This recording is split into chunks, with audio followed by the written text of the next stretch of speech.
To better understand the current state of modern-day media manipulation, we must first look at the father of propaganda, Edward Bernays.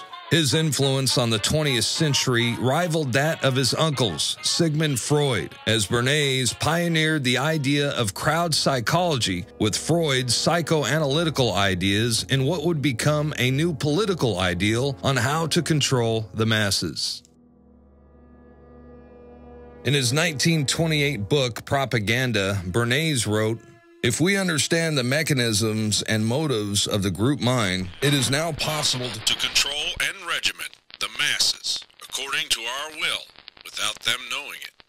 He called it the engineering of consent and proposed that those who manipulate this unseen mechanism of society constitute an invisible government, which is the true ruling power of our country. It was Bernays who introduced the corporate giants to crowd psychology methods and polished techniques to manipulate society.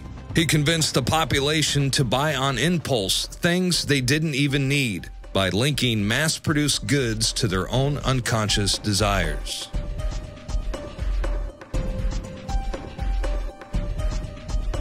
The tobacco industry hired Bernays to persuade women to take up smoking, and the Alcoa Aluminum Company asked him to drive the campaign for the national fluoridation of our water supply. A consumerist culture was born, and the U.S. government took notice. In addition to famous corporate giants, Bernays also began working for the federal government.